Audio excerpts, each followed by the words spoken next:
La prophétie accomplie, le dernier pape. Les cloches de la basilique Saint-Pierre résonnent dans un rythme solennel, leur son grave se répandant à travers la place pavée et au-delà, dans les rues sinueuses de Rome.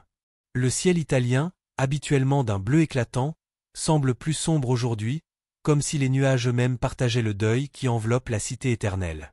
Des milliers de personnes se rassemblent spontanément, certaines à genoux en prière, d'autres simplement immobiles, le regard fixé sur les fenêtres du palais apostolique. Thomas, le cardinal secrétaire d'État, s'avance vers les micros installés à la hâte. Son visage, marqué par les années et la fatigue, trahit une émotion qu'il tente de contenir. Il ajuste ses lunettes, prend une profonde respiration et prononce les mots que personne ne voulait entendre. Avec une profonde tristesse et une humble soumission à la volonté divine, je dois vous annoncer que Sa Sainteté le pape François est décédé ce matin à l'aube, entouré de ses proches collaborateurs et après avoir reçu les derniers sacrements. Un silence assourdissant s'abat sur la foule avant que les pleurs et les murmures de prière ne s'élèvent. Les caméras du monde entier capturent ce moment historique, diffusant l'image d'une église en deuil. Pourtant, dans certains cercles théologiques et parmi les étudiants des prophéties anciennes, cette mort provoque une réaction bien différente. Pour eux, ce n'est pas seulement un homme qui s'est éteint, c'est une prophétie vieille de presque 9 siècles qui s'accomplit sous leurs yeux, une prophétie conservée jalousement dans les archives secrètes du Vatican, connue sous le nom de la prophétie de Saint Malachie. Dans les grandes bibliothèques et les séminaires du monde entier, des chercheurs sortent des textes poussiéreux, consultent des manuscrits jaunis par le temps, et commencent à comprendre l'ampleur de ce qui pourrait se produire. Car selon cette prophétie mystérieuse, le pape François n'était pas simplement un pontife parmi d'autres, il était le dernier avant le jugement final. En l'an 1139, alors que l'Europe traversait les tourments de l'âge sombre, un humble évêque irlandais nommé Malachie se rendit en pèlerinage à Rome. Le long voyage à travers des contrées sauvages et des routes dangereuses était déjà une épreuve en soi. Mais ce n'était rien comparé à ce qui l'attendait dans la ville éternelle. Tandis qu'il parcourait les rues pavées de Rome, priant devant les reliques des martyrs, quelque chose d'extraordinaire se produisit. Ce n'était ni un rêve ordinaire ni une hallucination provoquée par la fatigue du voyage. C'était une vision transcendante qui le transporta au-delà du temps lui-même, comme si un voile s'était déchiré entre notre monde et l'éternité. Dans cet état d'élévation spirituelle, Malachie contempla l'impensable, une procession solennelle de papes, vêtus de leurs ornements sacrés, défilant l'un après l'autre à travers les couloirs du temps, depuis son époque jusqu'à la fin des jours. Il vit leurs visages, leurs caractères, leurs épreuves, leurs triomphes et leurs défaites. Il perçut les marques distinctives qui définiraient leur pontificat respectif des symboles, des lieux, des événements cruciaux. Et surtout, il compta leur nombre exact, 112 pontifes après Célestin II, qui serait élu peu après sa vision. Après le dernier d'entre eux, Malachie ne vit plus que ténèbres, jugement et transformation du monde tel que nous le connaissons. À son retour de cette expérience mystique, les mains tremblantes et l'âme encore ébranlée, Malachie transcrivit ses révélations sous forme de 112 courtes phrases en latin, chacune offrant un symbole énigmatique et un avertissement cryptique pour chaque futur pontife. La première devise concernait Célestin II qui commença son pontificat en 1143 et la dernière évoquait un mystérieux Pierre le Romain qui guiderait l'Église à travers des tribulations finales avant la destruction de Rome et le jugement divin. Pendant des siècles, cette prophétie fut gardée dans l'ombre, consultée uniquement par quelques initiés au sein de la hiérarchie ecclésiastique. Ce n'est qu'en 1595 qu'elle fut publiée par le moine bénédictin Arnold Houillon dans son ouvrage Lignum Vitae, et depuis lors, elle n'a cessé de fasciner historiens, théologiens et chercheurs de vérité. Beaucoup l'ont rejetée comme une fabrication tardive, une curiosité médiévale sans fondement. D'autres, cependant, ont été frappés par son étonnante précision à travers les âges. Aujourd'hui, le dernier nom de cette liste légendaire vient d'être barré. Le pape François était ce 112e pontife, exactement comme Malachie l'avait annoncé. Il était le maillon final d'une chaîne prophétique commencée il y a plus de 900 ans. Et maintenant, cette chaîne est brisée, laissant l'humanité face à l'inconnu. Les 111 premières devises sont brèves, poétiques et densément symboliques. Elles décrivent chaque pape avec une précision qui défie souvent l'explication rationnelle, leurs armoiries, leur origine, leur personnalité ou leur destin. Comme des pièces d'un puzzle cosmique s'assemblant à travers les siècles, ces phrases énigmatiques ont trouvé leur accomplissement de façon parfois littérale, parfois symbolique, mais toujours reconnaissable après coup. Mais en arrivant au dernier, le ton change radicalement.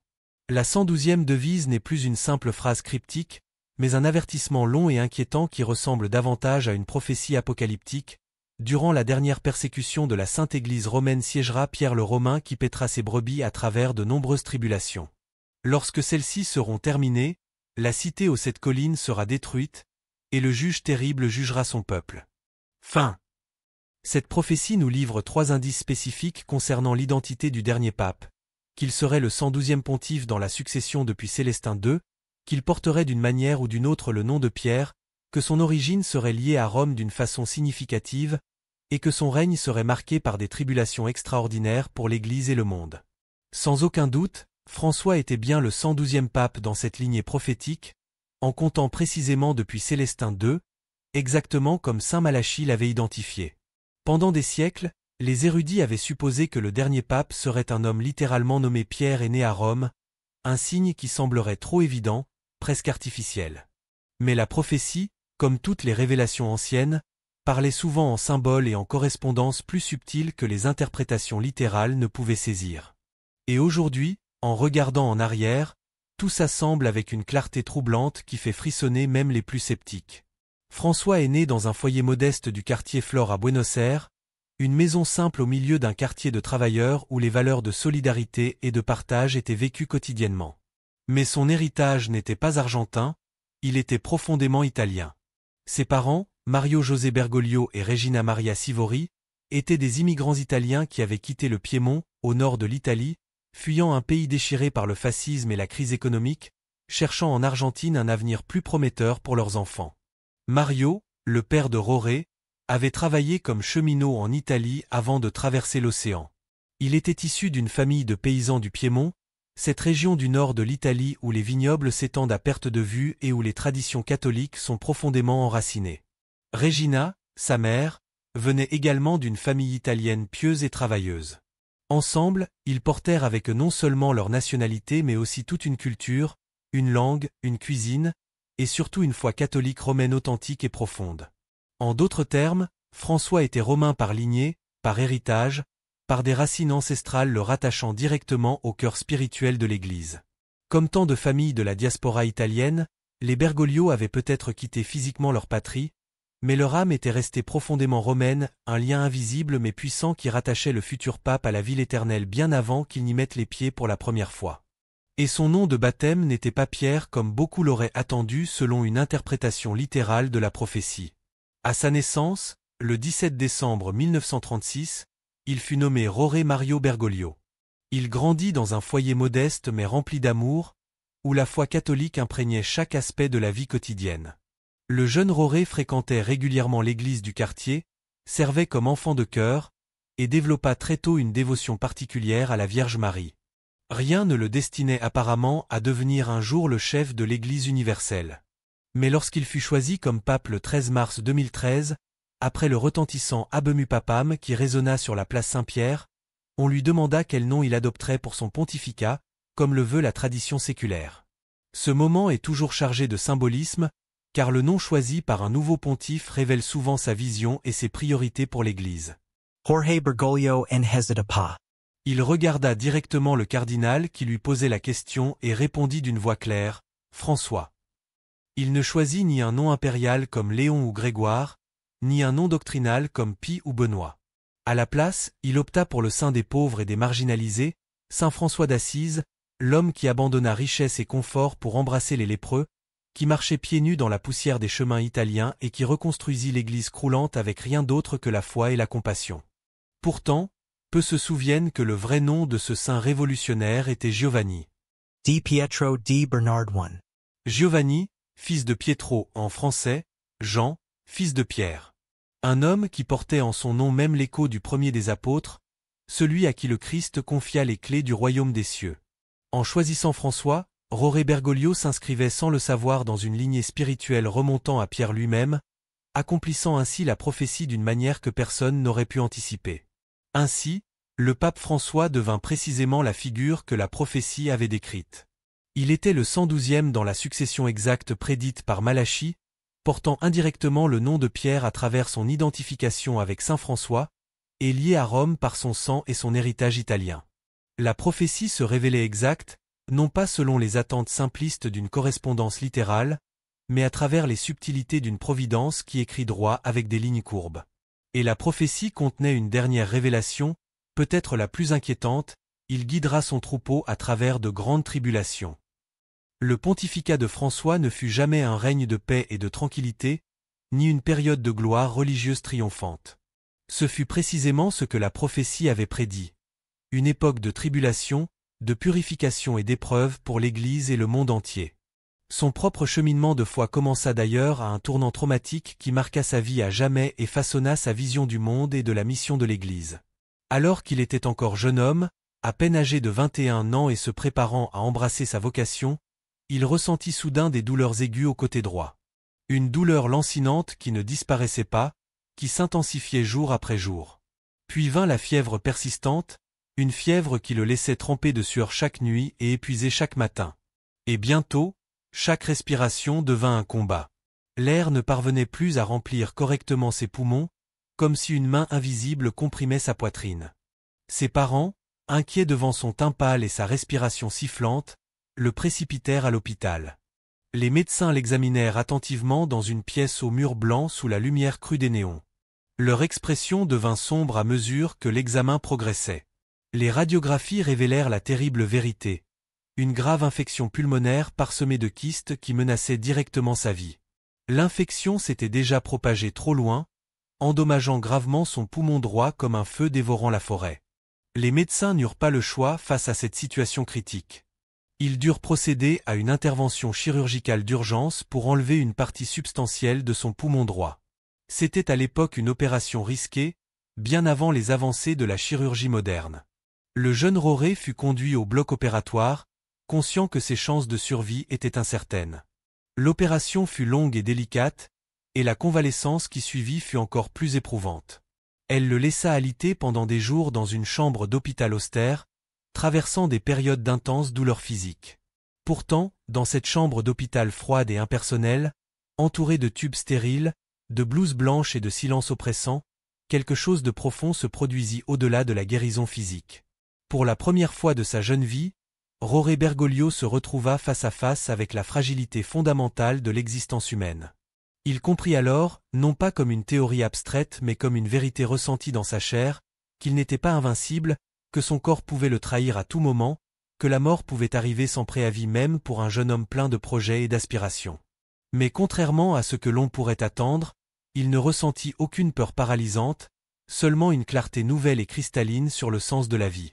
Tandis que ses proches et les sœurs de l'hôpital priaient pour sa santé et son rétablissement physique, lui priaient pour quelque chose de plus profond: comprendre le sens spirituel de sa souffrance.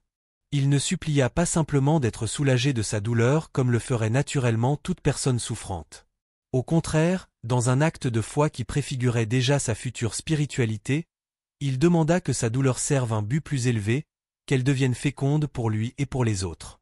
Seigneur, priait-il silencieusement dans la pénombre de sa chambre d'hôpital, si tu me laisses vivre, c'est que tu as encore besoin de moi.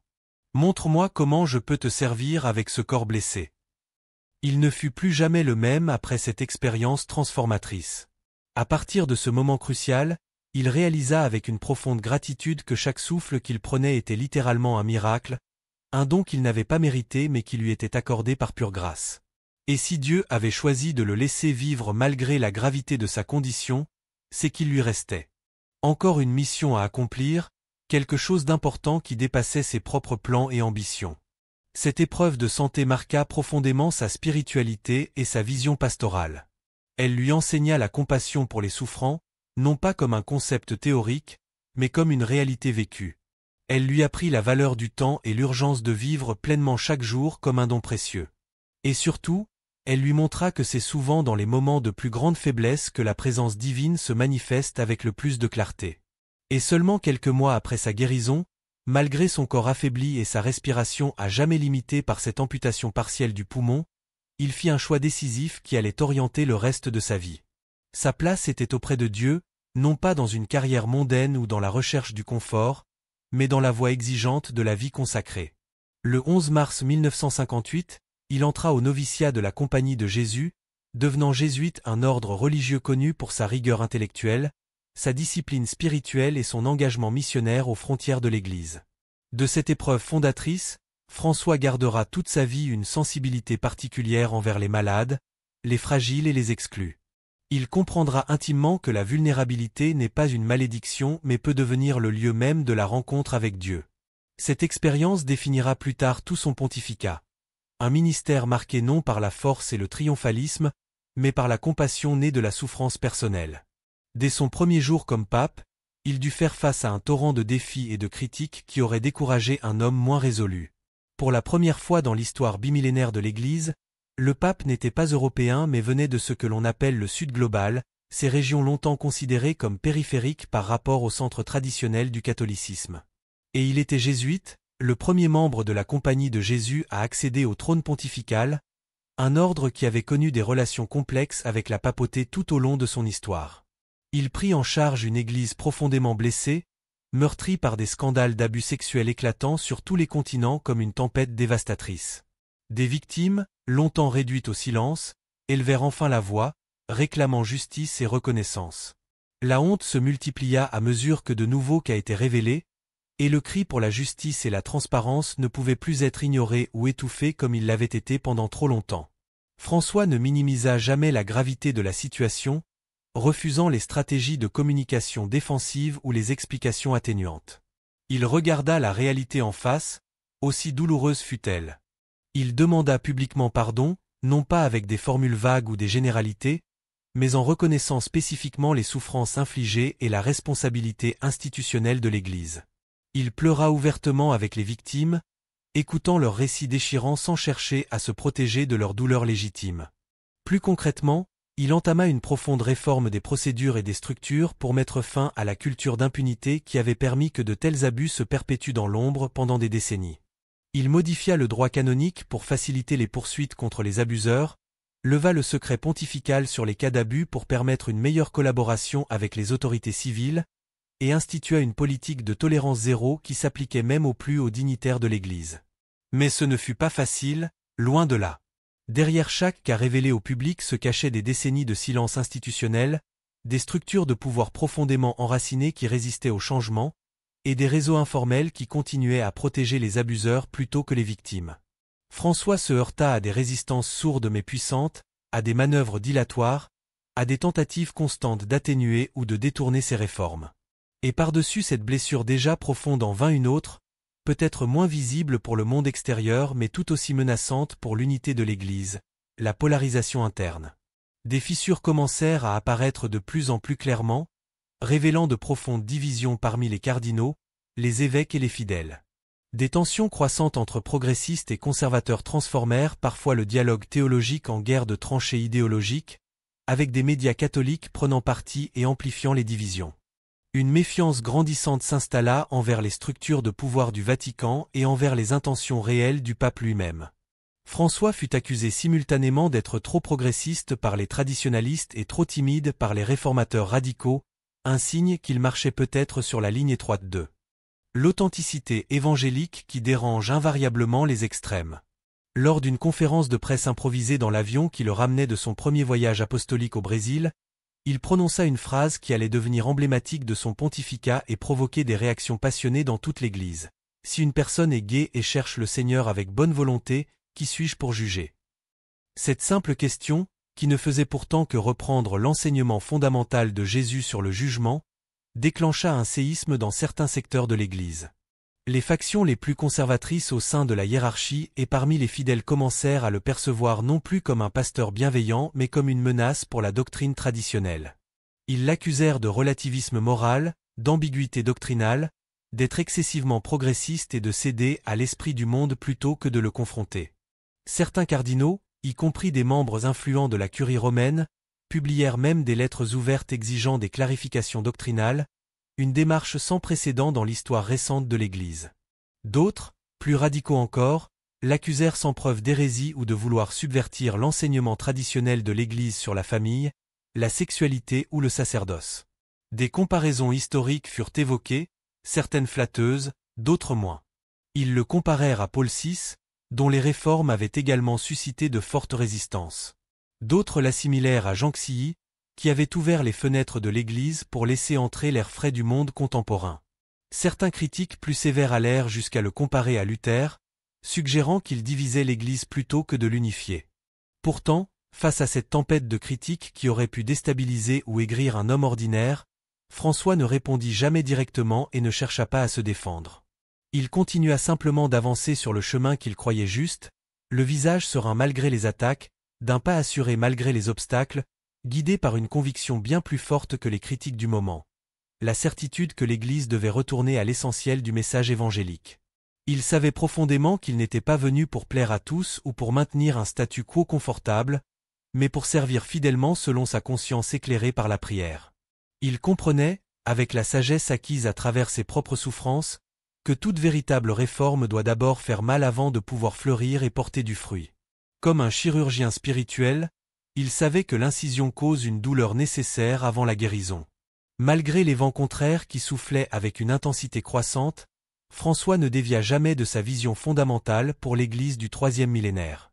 Pour lui, l'avenir du catholicisme ne résidait pas dans un repli nostalgique sur un passé idéalisé, ni dans une adaptation sans discernement aux modes passagères, mais dans une ouverture courageuse aux signes des temps, enracinée dans le message immuable de l'Évangile. Encore et encore, avec une patience qui stupéfiait même ses collaborateurs les plus proches, il insista sur un mot qui dérangeait beaucoup dans les cercles habitués à une structure verticale du pouvoir, synodalité.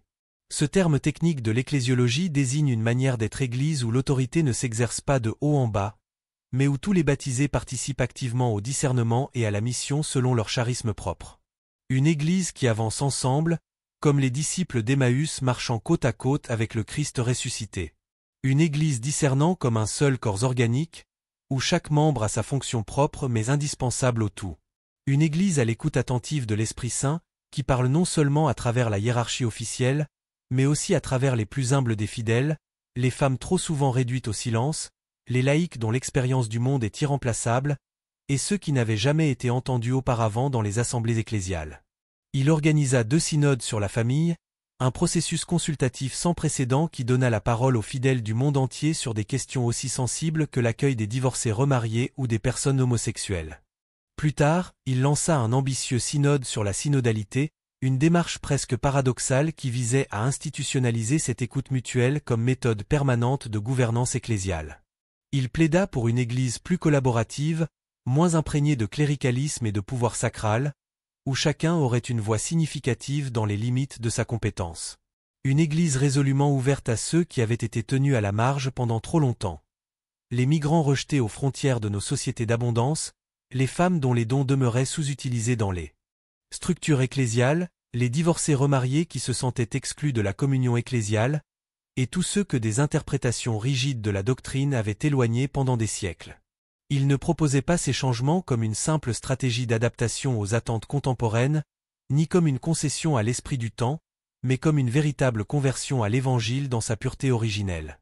Pour lui, l'inclusion n'était pas un slogan progressiste mais une exigence fondamentale du Christ lui-même, qui avait toujours recherché la brebis perdue et mangé avec les pécheurs au grand scandale des bien-pensants de son époque.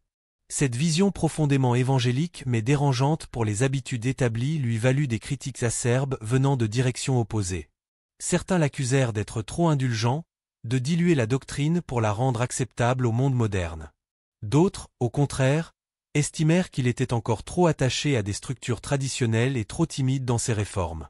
Les réseaux sociaux, avec leur tendance à polariser les débats et à favoriser les positions extrêmes, amplifièrent chaque mot et chaque geste du pape, souvent en les sortant de leur contexte ou en les interprétant selon des grilles idéologiques préétablies.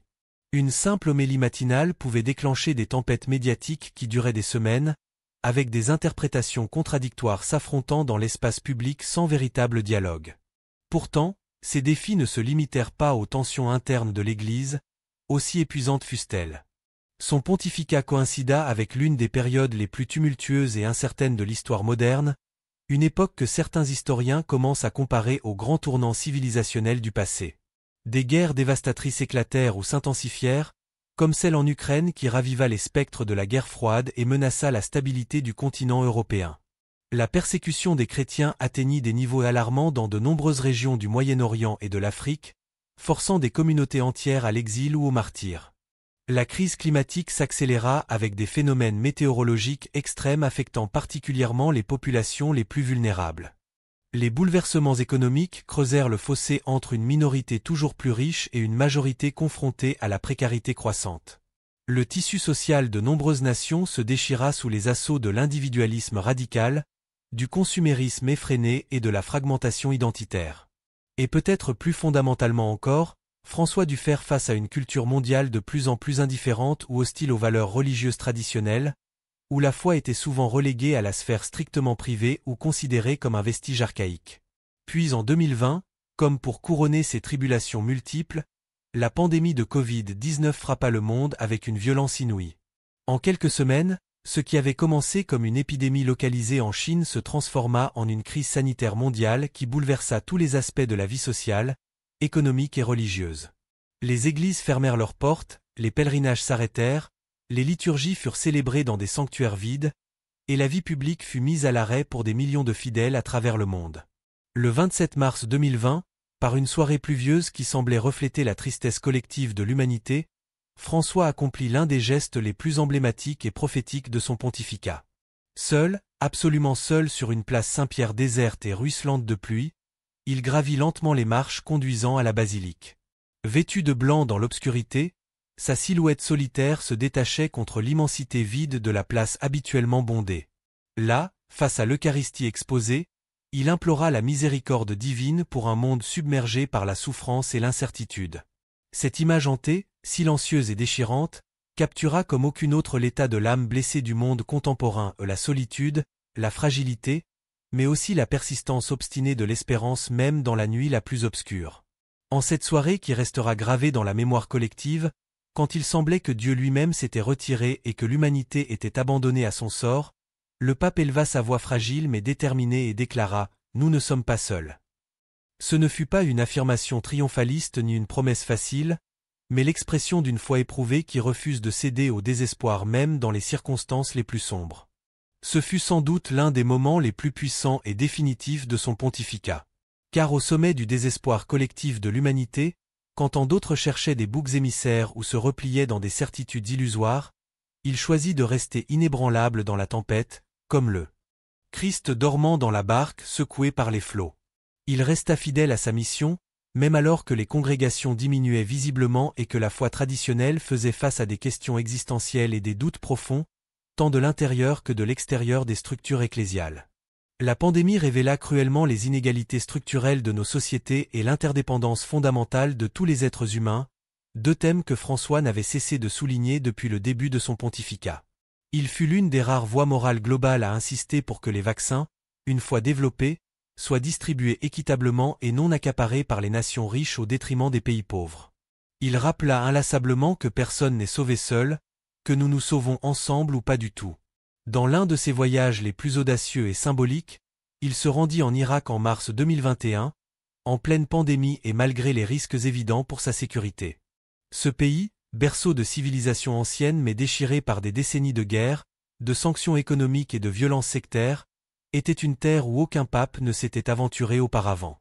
À Bagdad, à Ur, la patrie d'Abraham, à Mossoul et dans la plaine de Ninive, il rencontra des communautés chrétiennes décimées par la persécution et l'exil. Là où Daesh avait fait régner la terreur quelques années plus tôt, où des églises avaient été détruites et des chrétiens massacrés pour leur foi, le pape vint affirmer la présence continue et légitime des chrétiens sur cette terre qui les avait vus naître bien avant l'islam. Mais il ne vint pas en conquérant ou en accusateur. Il rencontra également des dirigeants musulmans et chrétiens, appelant passionnément à une coexistence fraternelle plus forte que la peur et la méfiance mutuelle. Dans les ruines de Mossoul, entouré de bâtiments éventrés par les bombes et les combats, il proclama que la fraternité est plus forte que le fratricide, que la réconciliation peut fleurir même sur le sol le plus dévasté par la haine. Ce voyage en Irak ne fut qu'un exemple particulièrement frappant de sa diplomatie de la fraternité. Tout au long de son pontificat, François tendit la main aux leaders des grandes traditions religieuses mondiales, convaincu que dans un monde fragmenté par les conflits, les religions devaient être part de la solution et non du problème.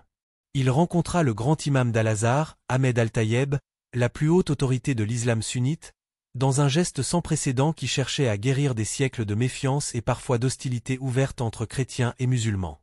Cette rencontre ne fut pas une simple photo d'opportunité diplomatique, mais le début d'une relation personnelle qui aboutit à la signature conjointe à Abu Dhabi, le 4 février 2019, d'un document historique sur la fraternité humaine. Ce texte affirmait la dignité inviolable de chaque être humain et condamnait sans équivoque l'instrumentalisation de la religion pour justifier la violence et la haine. Il rencontra également des leaders juifs à de nombreuses reprises, réaffirmant des racines spirituelles communes et un engagement partagé à préserver la mémoire de l'Holocauste contre toute tentative de négation ou de banalisation. Il se rendit à Auschwitz, où dans un silence plus éloquent que tous les discours, il médita longuement devant le mur de la mort. Il embrassa des survivants de l'antisémitisme et rappela aux chrétiens leur responsabilité particulière dans la lutte contre cette forme spécifique de haine qui avait trop souvent trouvé un terreau favorable dans certaines interprétations théologiques aberrantes. Il construisit également des ponts avec les chrétiens orthodoxes, particulièrement avec le patriarche œcuménique de Constantinople, Bartholomée Ier, qu'il considérait comme un frère et un allié dans la protection de la création et la promotion de la paix. Plus remarquable encore fut sa rencontre à Cuba avec le patriarche Cyril de Moscou en février 2016. Ce fut la première rencontre entre un pape et un patriarche de Moscou depuis le grand schisme qui divisa la chrétienté en 1054, une séparation millénaire que François s'efforça de guérir par des gestes concrets de fraternité. Pourtant, malgré ces initiatives remarquables et ces avancées significatives, le pontificat de François ne fut pas une promenade tranquille dans un jardin de roses. Dès le début, il comprit avec une lucidité rare que le XXIe siècle apporterait à l'Église des défis d'une complexité inédite, comparable peut-être seulement aux grandes crises qui marquèrent les tournants majeurs de l'histoire ecclésiale. Et pourtant, fidèle à sa mission, François guida courageusement le troupeau qui lui avait été confié. À travers l'obscurité croissante d'un monde qui semblait parfois perdre ses repères moraux et spirituels, il avança d'un pas déterminé, éclairant le chemin non pas avec des proclamations dogmatiques abstraites, mais avec des gestes concrets de compassion et des paroles accessibles à tous. Il réforma les structures sclérosées qui entravaient la mission de l'Église plutôt que de la servir. Il dénonça sans relâche les injustices systémiques qui écrasent les plus vulnérables, que ce soit l'exploitation économique des pauvres ou la destruction irresponsable de notre maison commune. Il embrassa littéralement et symboliquement les marginalisés, rappelant à tous que la dignité humaine ne dépend ni de la condition sociale, ni de l'apparence physique, ni même de la rectitude morale, mais uniquement de l'amour inconditionnel de Dieu pour chacune de ses créatures. Il défia les puissants, non pas avec arrogance mais avec la simplicité désarmante de l'Évangile, rappelant aux dirigeants politiques et économiques leurs responsabilités envers le bien commun et les générations futures. Il n'hésita pas à parler de sujets délicats comme les migrations, l'écologie intégrale ou les inégalités structurelles, alors même que ces questions devenaient de plus en plus clivantes dans le débat public mondial. Mais son leadership ne fut pas facile, loin s'en faut. Il fut constamment douloureux, souvent controversé, et implacablement exigeant autant pour lui-même que pour ceux qui le suivaient. Dès le premier jour, son style direct et sans artifice provoqua des réactions contrastées et parfois de la résistance ouverte, surtout parmi ceux qui étaient habitués aux pompes et aux circonstances traditionnelles de la papauté. Il refusa obstinément les signes extérieurs de prestige qui s'étaient accumulés autour de la fonction papale au cours des siècles. Il ne porta pas la traditionnelle cape cérémoniale rouge bordée d'hermine que ses prédécesseurs avaient adoptée. Il ne vécut pas dans le somptueux appartement papal du palais apostolique, lui préférant la simplicité de la résidence Sainte-Marthe où il prenait ses repas avec le personnel et les visiteurs ordinaires. Il ne s'exprima pas dans le latin solennel des documents curiaux mais dans un langage direct et accessible à tous. Il n'imposa pas de règles rigides et uniformes mais appela au discernement contextuel selon les situations particulières. Plus fondamentalement encore, il choisit d'écouter avant de parler, de comprendre avant de juger, d'accompagner avant d'exiger une approche pastorale qui déconcerta ceux qui attendaient d'un pape principalement des définitions doctrinales claires ou des directives disciplinaires sans ambiguïté. Car dès le début et jusqu'à la fin, François se définit avant tout comme le pape de la miséricorde, le pasteur dont la mission première était de révéler le visage compatissant de Dieu à un monde blessé. Sa devise épiscopale, qu'il conserva comme pape, disait tout sur sa vision spirituelle, miserando ad celigeando, une phrase latine difficilement traduisible qui signifie approximativement « il le regarda avec miséricorde et le choisit ».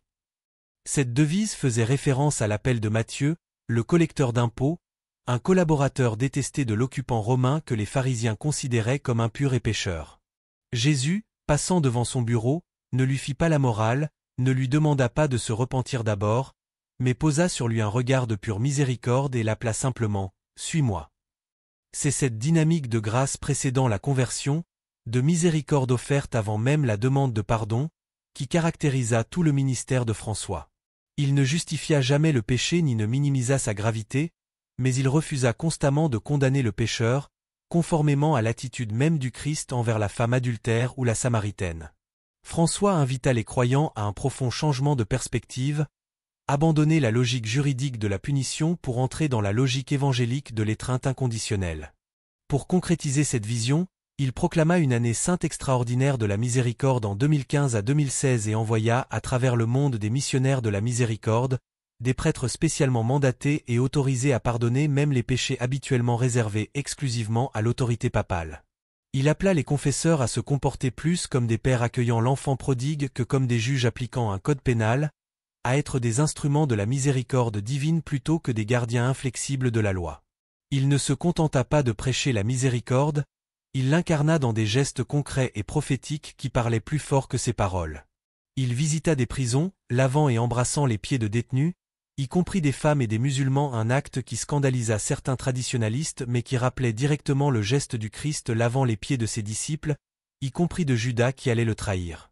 Il se rendit dans des hôpitaux, serrant dans ses bras des malades défigurés comme François d'Assise avait embrassé les lépreux.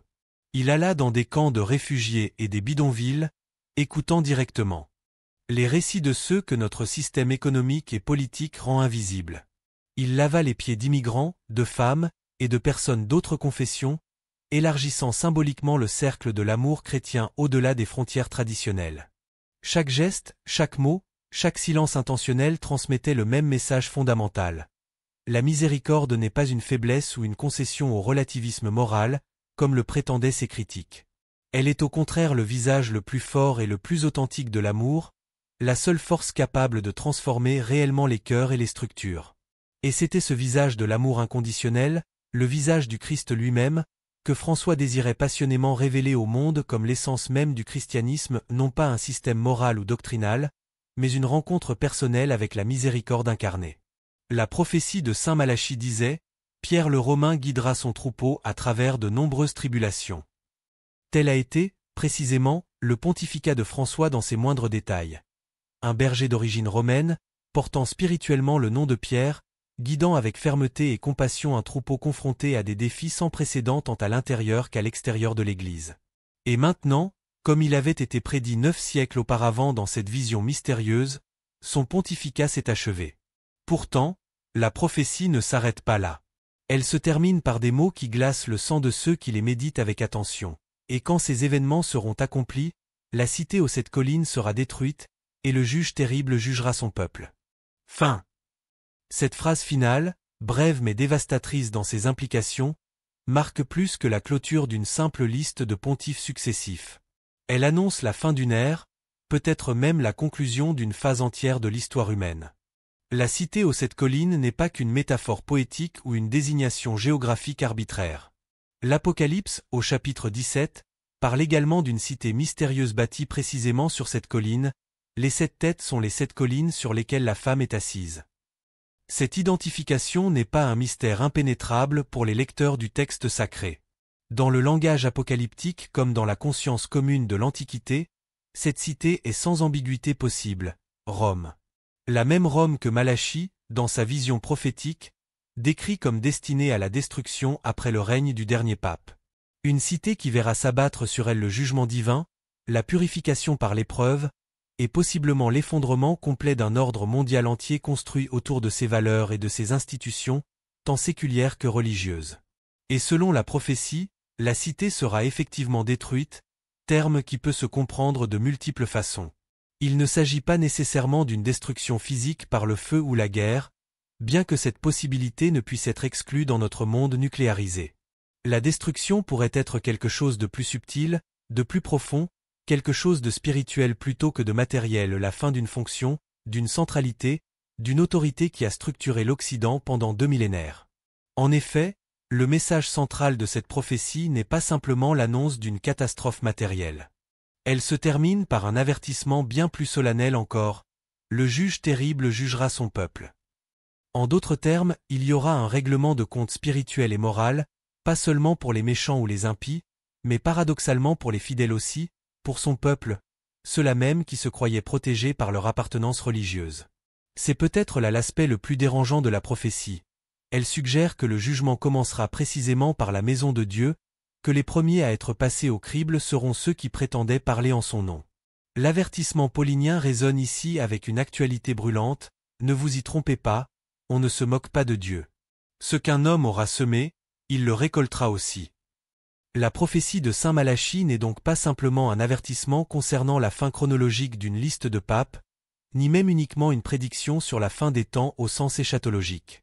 Elle représente un appel à l'authenticité spirituelle, un rappel que les appartenances religieuses extérieures et les titres ecclésiastiques ne protégeront personne du discernement divin qui sonde les reins et les cœurs.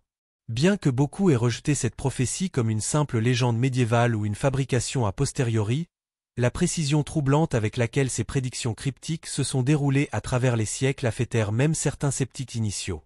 Examinons quelques exemples frappants de cette correspondance qui défie les probabilités statistiques.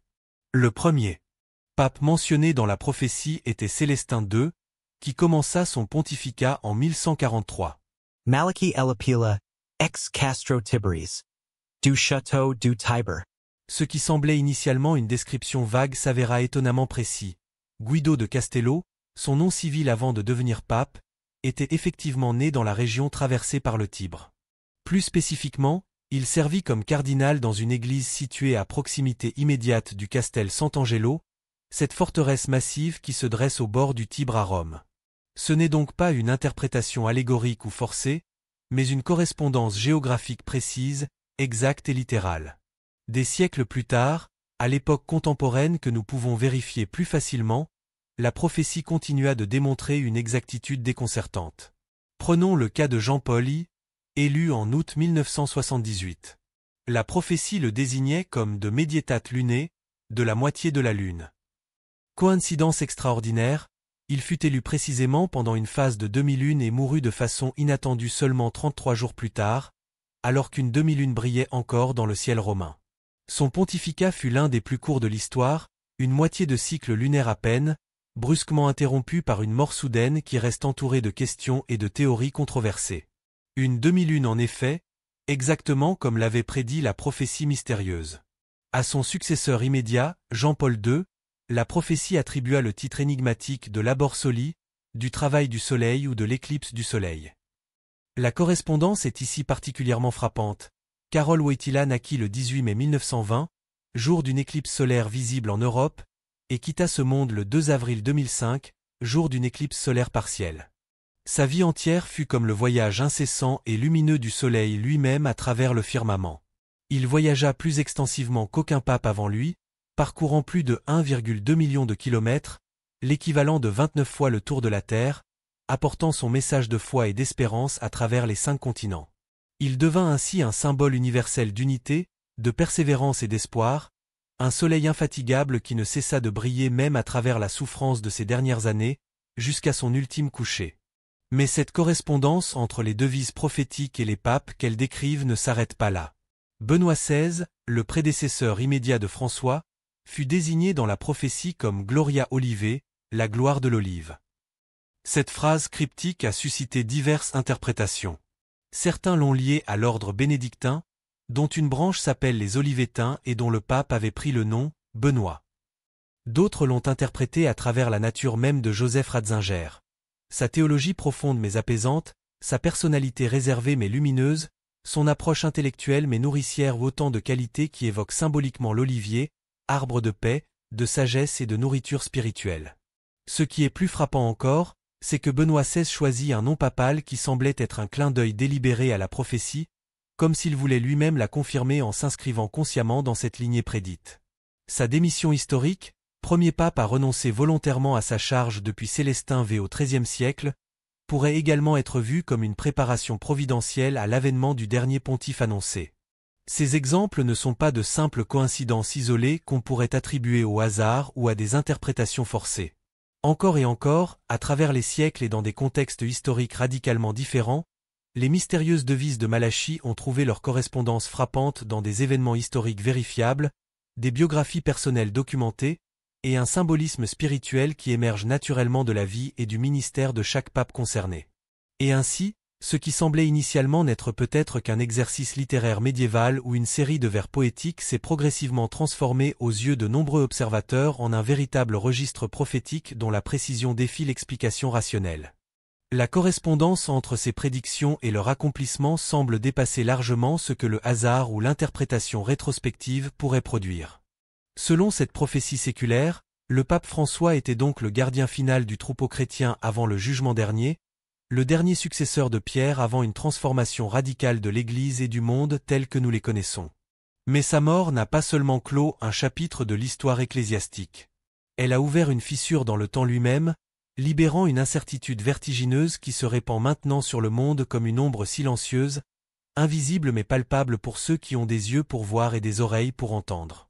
Car si François était vraiment, comme tant d'indices convergents le suggèrent, le dernier pape légitimement prophétisé, alors ce qui vient ensuite n'est pas simplement une élection cardinalice ordinaire ou un changement administratif à la tête d'une institution religieuse. C'est un saut dans l'inconnu spirituel et historique, l'entrée dans une phase entièrement nouvelle de l'histoire sacrée. La question qui brûle maintenant sur toutes les lèvres, parfois consciemment, parfois sous forme d'inquiétude diffuse, est celle-ci. Que se passe-t-il ensuite? Y aura-t-il un autre pape légitime comme ceux que l'Église a connus pendant 2 millénaires? Ou le siège de Pierre sera-t-il désormais occupé par une figure d'une nature différente, peut-être même opposée à ce qu'il prétend représenter? Pour de nombreux étudiants des prophéties bibliques et des traditions éschatologiques, la réponse semble de plus en plus claire, bien qu'elle soit difficile à accepter dans toutes ses implications. Quiconque viendra après François ne sera peut-être pas un berger authentique envoyé pour protéger le troupeau, mais plutôt un loup habilement déguisé en agneau, un usurpateur spirituel dont la mission ne sera pas de sauver mais d'égarer. Les érudits familiers avec le livre de l'Apocalypse et les autres textes éschatologiques du Nouveau Testament pointent inévitablement vers une figure inquiétante mentionnée dans ces pages prophétiques. Le successeur de François pourrait correspondre à ce que la tradition chrétienne a identifié comme le faux prophète, cette figure énigmatique décrite notamment dans l'Apocalypse chapitre 13, qui surgit sur la scène mondiale avec toutes les apparences extérieures de la piété et de la douceur, mais dont les paroles trahissent une origine spirituelle radicalement différente. Il avait 2 cornes semblables à celles d'un agneau, mais il parlait comme un dragon. Cette image saisissante du livre de l'Apocalypse combine précisément les 2 caractéristiques essentielles de cette figure. Extérieurement, il ressemble à l'agneau de Dieu, adoptant les symboles, le langage et les apparences de la foi authentique. Mais intérieurement, ces paroles révèlent une toute autre nature, celle du dragon mentionné au début du même chapitre, identifié explicitement comme l'ancien serpent, appelé le diable et Satan, celui qui séduit toute la terre.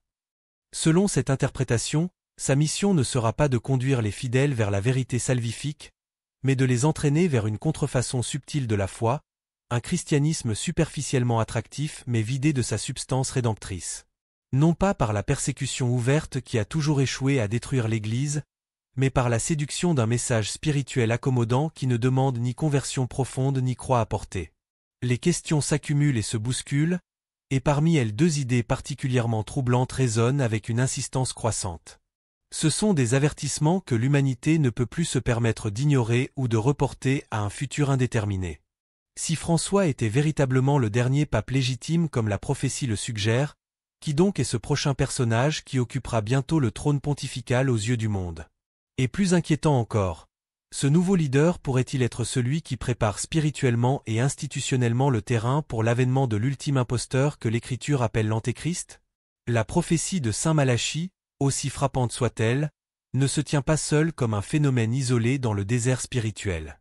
Elle s'inscrit au contraire dans un vaste réseau d'avertissements convergents.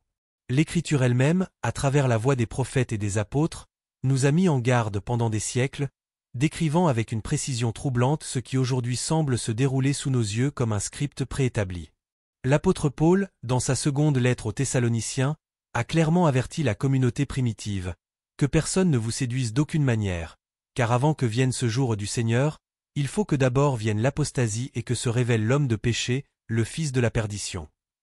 Cette apostasie, terme grec désignant un abandon délibéré de la foi autrefois confessée, n'est pas présentée comme un phénomène marginal touchant quelques individus isolés, mais comme un mouvement de masse, une défection généralisée qui prépare le terrain pour l'apparition de l'ultime imposteur. Jésus lui-même, dans le discours eschatologique rapporté notamment dans l'évangile de Matthieu au chapitre 24, fut encore plus direct et spécifique dans ses avertissements. Assis sur le mont des Oliviers face au temple de Jérusalem, il annonça à ses disciples déconcertés qu'avant la fin de l'âge présent, l'humanité traverserait une période de troubles sans précédent. Il parla de guerre et de rumeurs de guerre, de nations se dressant contre nations, de famines dévastatrices, de maladies se propageant à l'échelle mondiale, et de tremblements de terre secouant la planète en divers lieux. Il appela ces phénomènes le commencement des douleurs, utilisant une métaphore obstétrique qui suggère que ces troubles, aussi terribles soient-ils, ne sont que les contractions initiales annonçant une transformation bien plus fondamentale de notre réalité. Pour quiconque observe notre monde actuel avec un regard attentif et des yeux spirituellement éveillés, ces signes ne sont plus des abstractions théologiques ou des menaces lointaines. Ils constituent notre réalité quotidienne, le contexte immédiat de notre existence collective. Des pandémies mondiales ont paralysé des continents entiers et transformé notre façon même de concevoir les relations humaines. Des catastrophes naturelles d'une amplitude croissante, ouragans monstrueux, méga-incendies incontrôlables, inondations bibliques, sécheresses prolongées bouleversent des écosystèmes entiers et déplacent des populations toujours plus nombreuses. Des nations se préparent à la guerre tandis que les arsenaux nucléaires se modernisent dans l'ombre. La corruption morale et spirituelle se répand comme un virus invisible, érode les fondements mêmes sur lesquels la civilisation s'était construite pendant des millénaires. Des comportements autrefois universellement reconnus comme destructeurs sont maintenant célébrés comme des expressions de liberté individuelle. La confusion des genres, la dissolution de la famille traditionnelle, l'avortement présenté comme un droit fondamental, l'euthanasie comme un acte de compassion, autant de symptômes d'une profonde crise anthropologique qui touche au fondement même de notre humanité. Ce n'est pas une coïncidence aléatoire ou une simple succession d'événements indépendants. C'est une séquence cohérente, un déploiement ordonné de signes convergents qui pointent tous vers une conclusion inéluctable. La fin d'un âge, la conclusion d'une dispensation, le crépuscule d'une civilisation. Pendant des années, voire des siècles, ces versets prophétiques ont pu sembler être des avertissements lointains, des préoccupations abstraites pour un futur indéterminé. Aujourd'hui, après la mort de François qui marque l'accomplissement d'une prophétie millénaire, il semble plus immédiat et urgent que jamais auparavant. Ce n'est plus un exercice théorique. C'est notre présent. La trajectoire décrite par les textes sacrés semble se déployer avec une précision croissante. La foi traditionnelle sera progressivement vidée de sa substance tout en conservant ses formes extérieures, et l'homme de péché sera finalement révélé. Ce faux leader, ce guide spirituel contrefait se présentera comme envoyé de Dieu, comme un réformateur nécessaire, comme la voix de la raison et de la compassion dans un monde déchiré par l'extrémisme et les divisions. Mais sa mission réelle, cachée derrière des apparences séduisantes, sera de détourner l'humanité du chemin étroit de la vérité et du salut authentique. Comme les faux prophètes de tous les temps, il dira aux gens exactement ce que leurs oreilles démangeantes veulent entendre. Que la voie est large, que les exigences morales traditionnelles sont dépassées, que toutes les voies spirituelles se valent, que le péché n'existe que dans les esprits étroits. Même au milieu de ces ténèbres croissantes, cependant, une lumière continue de briller pour ceux qui ont des yeux pour la voir. La mort du pape François marque peut-être la fin d'une ère historique, la conclusion d'un chapitre dans l'histoire de l'Église visible telle que nous l'avons connue. Mais ce n'est pas la fin de la foi authentique, ni la défaite finale du bien par les forces de la confusion. Parce que la vraie foi n'a jamais résidé principalement dans les structures institutionnelles, aussi vénérables soient-elles, ni dans les titres ecclésiastiques, ni même dans l'ininterruption formelle d'une succession apostolique. La vraie foi a toujours été une flamme intérieure, un trésor porté dans des vases d'argile, une confiance inébranlable dans la fidélité de Dieu même lorsque les circonstances extérieures semblent la contredire. Cette foi authentique ne meurt pas avec les personnes, aussi saintes ou importantes soient-elles. Elle transcende les individualités, endure à travers les épreuves les plus sévères, et paradoxalement, comme l'a montré toute l'histoire de l'Église, elle devient souvent plus forte et plus pure précisément dans les périodes de persécution et d'adversité. L'or de la foi véritable brille plus intensément quand il est purifié par le feu de l'épreuve. Et maintenant plus que jamais, la situation actuelle représente un appel non pas à la peur paralysante ou au désespoir, mais au réveil spirituel, à une vigilance renouvelée.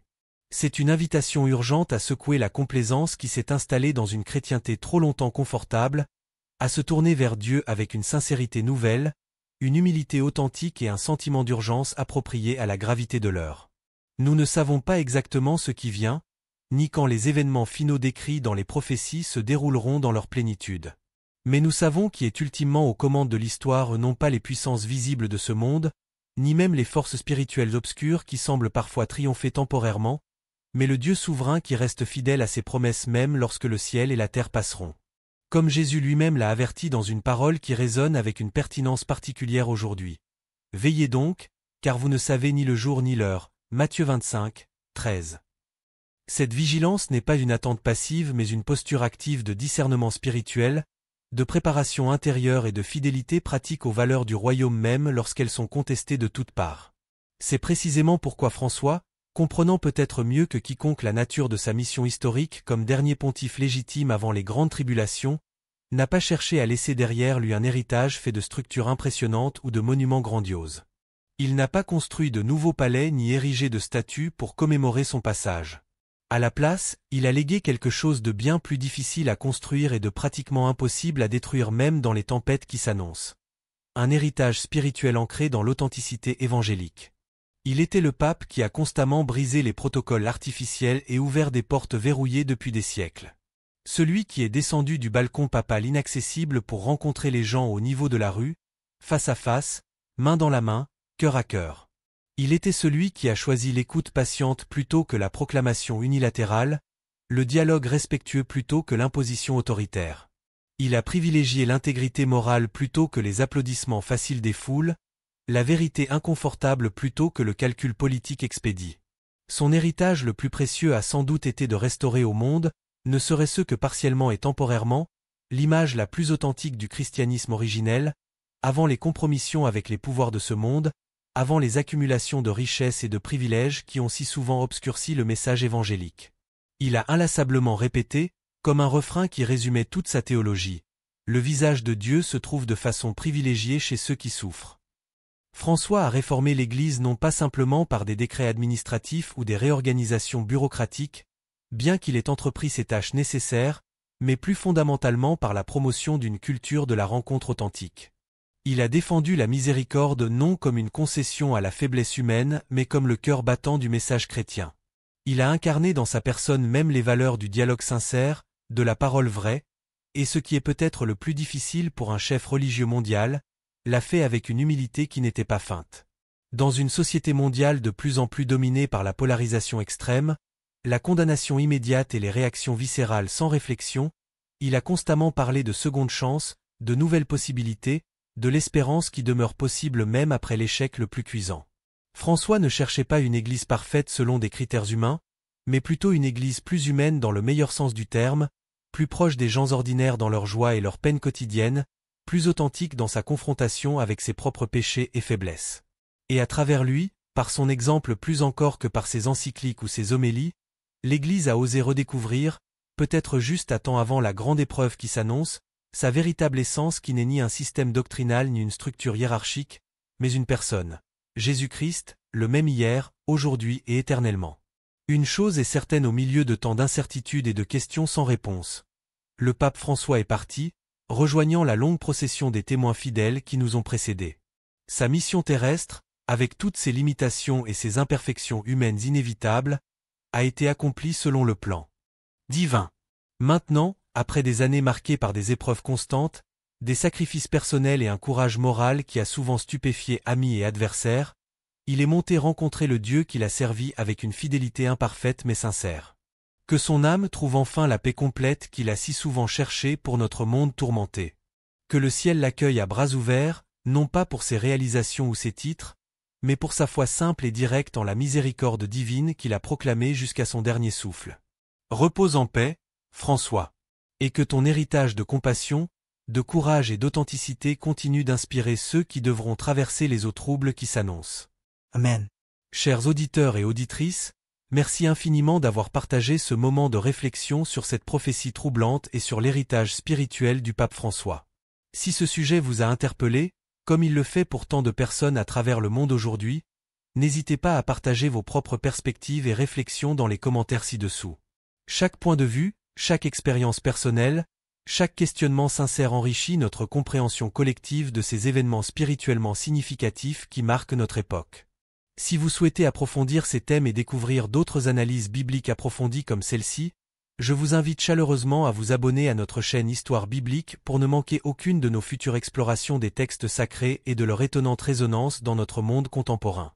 Ensemble, continuons à chercher la vérité avec un cœur ouvert et un esprit vigilant, car c'est précisément dans des temps comme les nôtres que le discernement spirituel devient non pas un luxe intellectuel, mais une nécessité vitale.